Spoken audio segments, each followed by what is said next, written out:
Well, hey there friends, and welcome back to Fru World Explorer. Today the trail runs through Eagan, Minnesota, a green pocket of the South Twin Cities where the boots hit dirt at Lebanon Hills, wander past Thomas Lake, and finish among the sculptures of Caponi Art Park. It looks like tidy suburbia from the highway, but walk it slow and the land tells a much older story. So lace up, breathe in that oak and marsh air, and let us go find it together.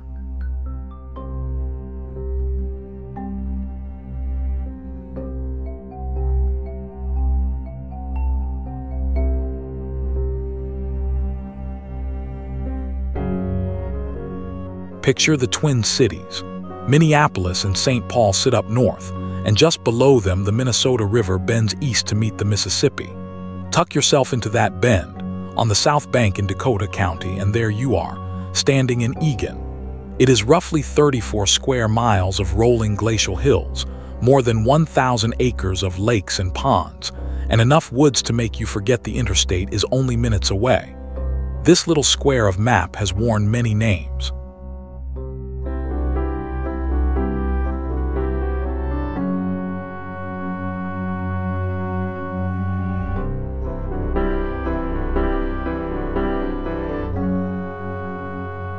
Long before any of it was called Eagan, this was Dakota homeland. The Mdewakanton Dakota lived and traveled across this river country for generations, and the valley below still carries their presence in its place names and its quiet.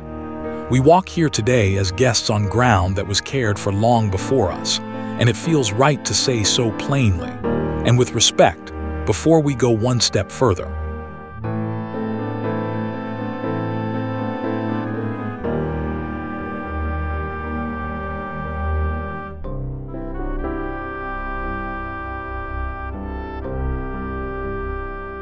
Just to the west, along the marshy edge where the Minnesota River widens, stood the village of a Dakota leader remembered as Black Dog. His community numbered in the hundreds and gave its name to a lake that still carries it today.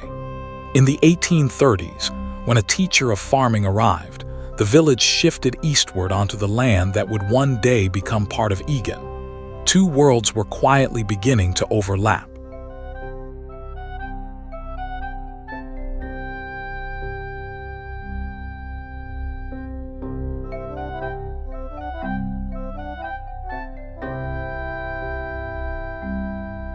So where does the name come from? Meet Patrick Eagan, born in 1811 in County Tipperary, Ireland. He and his wife Margaret crossed the ocean to Troy, New York, married there in the 1840s, and then pushed west to the frontier settlement of Mendota. By the early 1850s, they had rolled their wagon up onto these hills to farm. A quiet immigrant with dirt under his nails, and yet a whole city would end up wearing his name.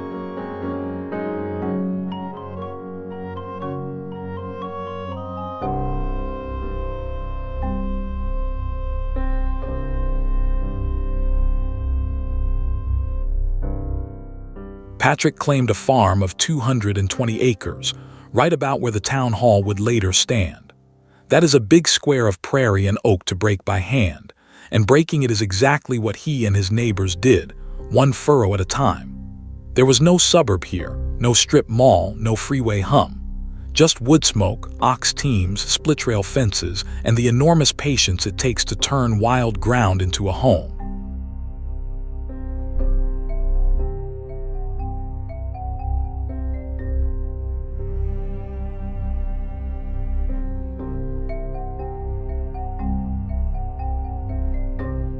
In 1860, the scattered farms organized themselves into Eagan Township, and the settlers picked Patrick to be the first chairman of the town board. First township chair, and so the township took his name. That founding population was just 567 souls. Think about that. A place that now holds tens of thousands once knew every neighbor by their first name, their farm, and probably the sound of their wagon coming down the road.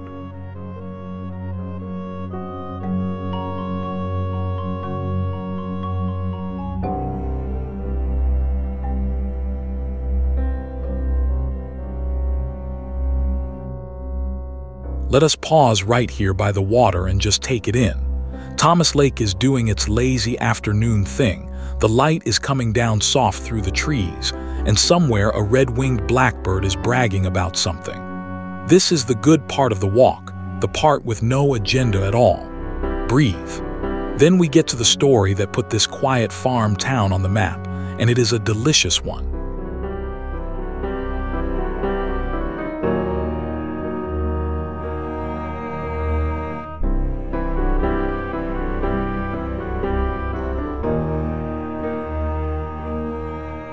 The families who filled in around Patrick came from Ireland, from French Canada, from Germany, and from the eastern states, and nearly all of them came to do one thing, and that thing was farm. For a full 100 years, farming was simply what Eagan was. Fields and fence lines, dairy barns and root cellars, church on Sunday and market in town. And in one particular crop, this little township became downright famous.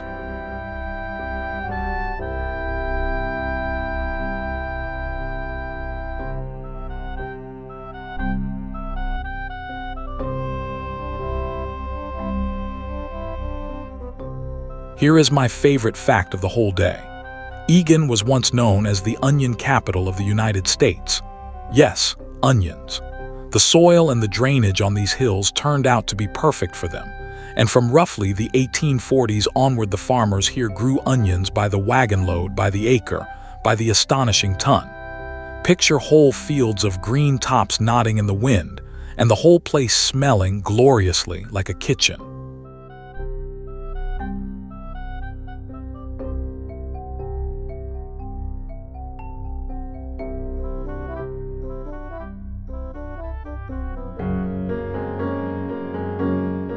And these were not just onions for the neighbors.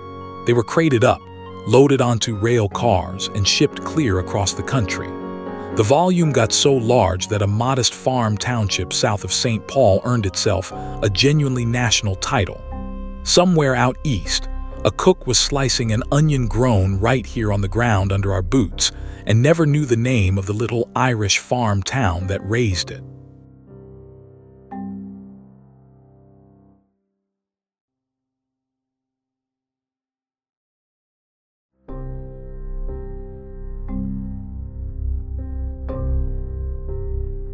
No rain lasts forever, though. A run of poor harvests stacked up, and then growers down south, with their longer seasons, began to undercut the price. By about 1930, the crown had slipped, and Eagan's days as the onion capital quietly came to a close.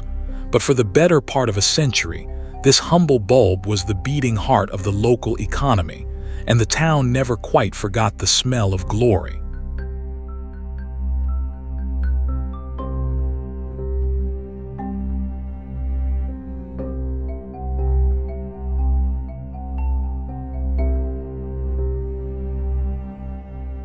Now let me introduce you to the town's other great character, and this one is a tree. Out near where two highways now cross stood a single enormous bur oak, alone in the open, thought to be 200 to 300 years old. They called it the lone oak, and it was so much more than a tree. It was, for generations of Eagan folk, the town square, the notice board, and the meeting place all rolled into one.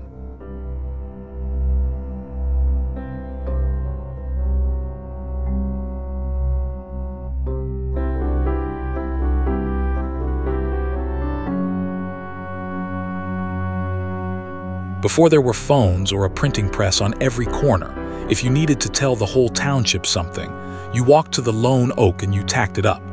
Official town notices, auction bills, and neighborly announcements all went onto that bark.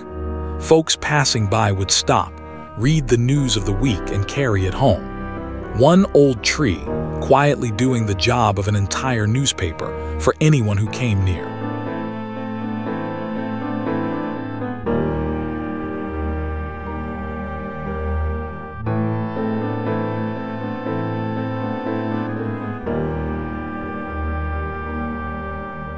And it worked for the dairy farmers, too.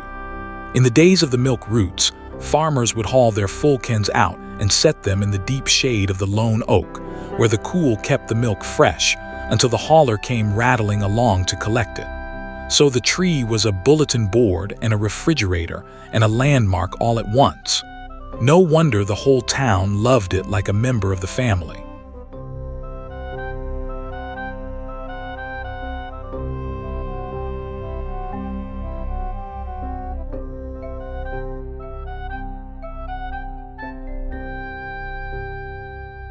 In 1976, the state honored the lone oak as a heritage tree, and it even earned a place in a national book of famous and historic trees. But time comes for every living thing, and in 1984 the old bur oak finally came down. The town grieved it the way you grieve an elder. Yet the story does not end with an empty field, because Eagan found a way to keep the tree standing forever.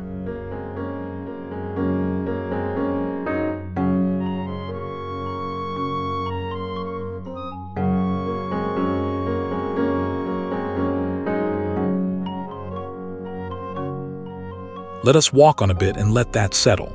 There is something about a town that mourns a tree, you know. It tells you the place has a heart. The trail here is doing its gentle rolling thing, oaks overhead, the ground soft underfoot, and I love that the very trees around us are cousins of the one we have been talking about. All right, come see how Eagan carried that oak into the future.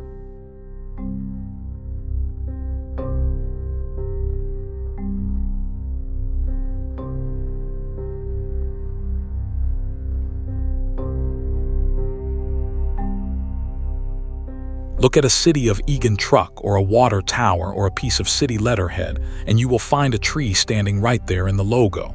That is the lone oak, living on as the very symbol of the city. Through several redesigns over the decades, one thing has never changed.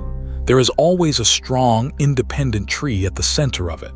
The oak was cut down, and yet it never really left. Rather lovely, that.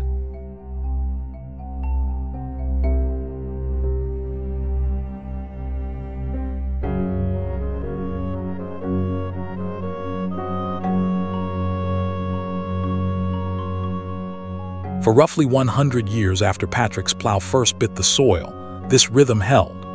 Dairy herds and hay fields, family farms handed from parents to children, a landscape of red barns and gravel roads and church steeples poking over the corn. If you had stood here in, say, 1950, you would have seen a farm town that looked much as it had for generations. But change was rolling in fast, and it came on rails and pavement.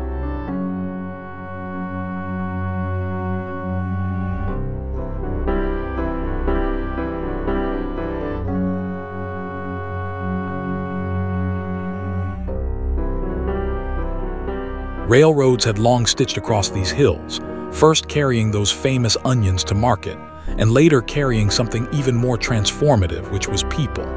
As highways were laid down and the Twin Cities kept spreading outward, Eagan found itself sitting in exactly the right spot, close to the airport, close to two big downtowns, with room to grow.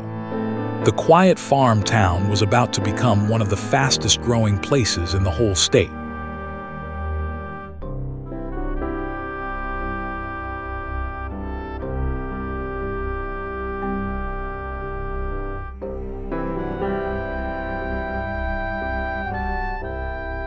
The big turning point came in 1974, when Eagan officially became a city. At that moment, it held about 17,000 people, which already dwarfed those 567 founding farmers. But 17,000 was only the beginning. The fields were about to fill with neighborhoods, the gravel roads with cul-de-sacs, and the whole character of the place was set to change within a single generation.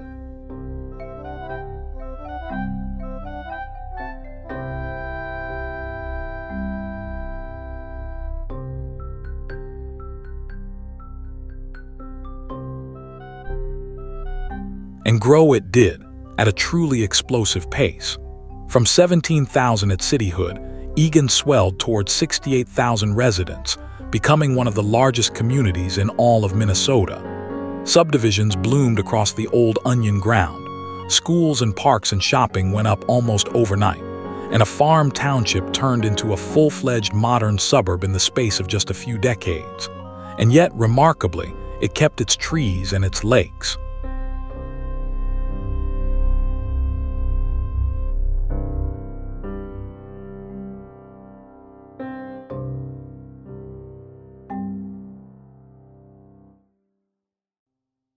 Something else moved onto those hills alongside the houses, and that was big business. Eagan's location made it a magnet for corporate headquarters and major employers, so that the same ground that once shipped onions now hummed with offices, campuses, and thousands of commuters. Let me walk you past a few of the giants that call this old farm town home, because the roster is genuinely impressive for a place this size.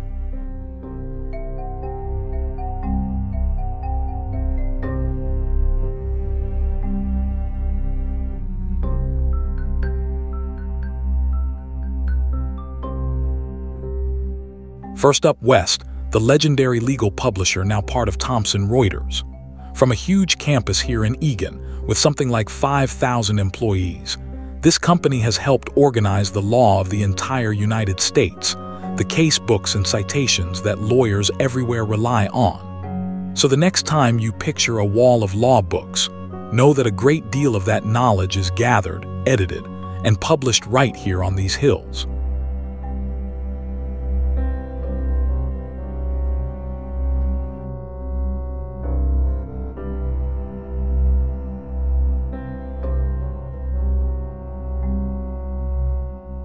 Just down the road sits Blue Cross and Blue Shield of Minnesota, the state's oldest health insurer, with thousands more employees based in Eagan. Between the law publisher and the health insurer alone, you've got tens of thousands of daily workers walking into offices built on land that, within living memory, grew hay and onions. The transformation from farm town to corporate hub really is something to marvel at.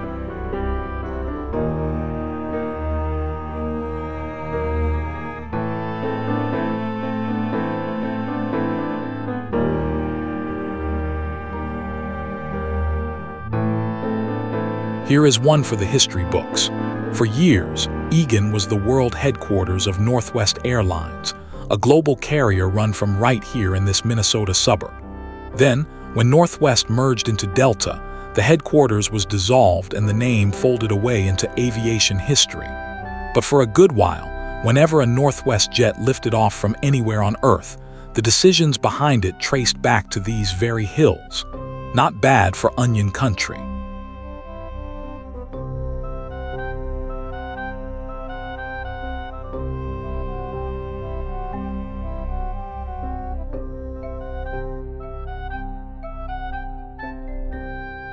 And then the Purple Pride of Minnesota came to town.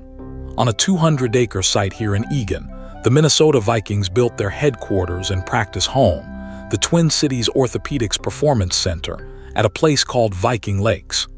Ground broke in 2016, the team moved in by 2018, and today this is where the Vikings train, work, and keep their team museum. A farm township is now the beating heart of an NFL franchise.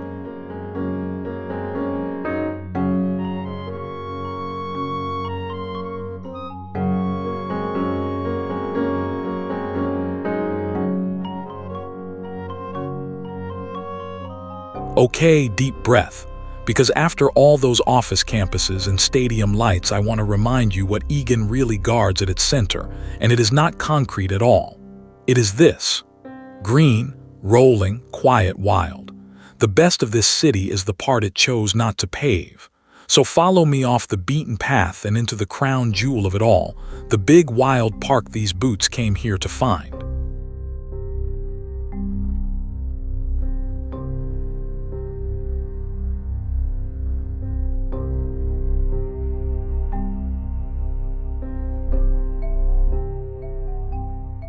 This is Lebanon Hills Regional Park, and it is a stunner. Nearly 1,900 acres of forest, grassland, marsh, and wetland, the largest park in all of Dakota County. There are lakes to paddle, miles of trail to hike and ski, and a genuine sense of wilderness that feels impossible this close to a major city. You could walk here all day and never once believe there are 68,000 people living just over those trees.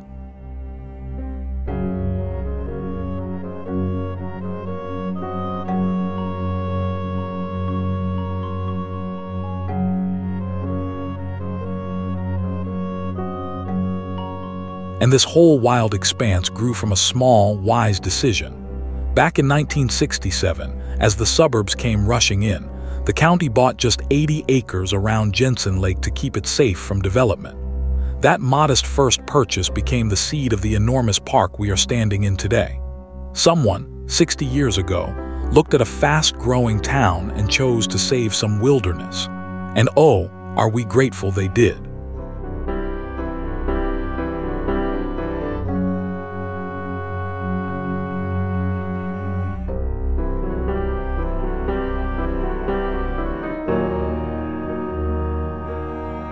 Our last real stop is pure magic. In 1987, the sculptor Anthony Caponi began shaping 60 acres of Eagan woods into a living gallery. Over the years, he set more than 100 large sculptures among the trees and meadows, so that art and forest grew into one another. This is Caponi Art Park, where you round a bend on a quiet trail and suddenly come face to face with a work of stone or bronze standing in the dappled light.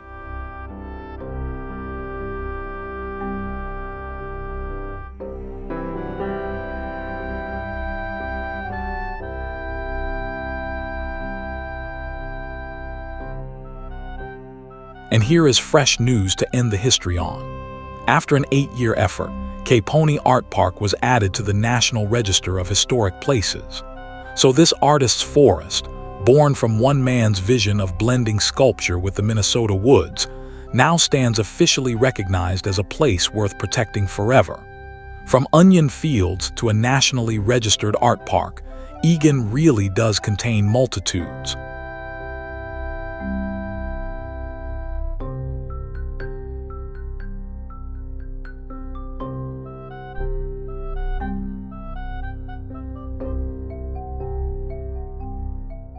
Before we head out, one last Eagan gem, because it is not all history and hushed trails. On a hot Minnesota summer day, families pour into Cascade Bay, one of the largest outdoor municipal water parks in the whole upper Midwest, with its slides and lazy river and sandy beach. It is the joyful, splashing, present-day face of a city that has always, somehow, known how to gather its people together in one good place.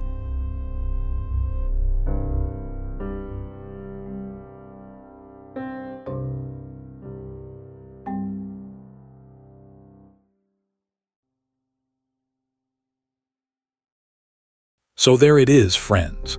Eagan, a Dakota River country and Irish farmer's 220 acres, the onion capital of the whole nation, one beloved lone oak that still stands in the city's very logo, and a modern town of tens of thousands that still knows how to save its wild places. If this walk warmed your heart the way it warmed mine, do stick around. Subscribe, come wander the next trail with me, and until then, keep exploring. This has been Fru World Explorer.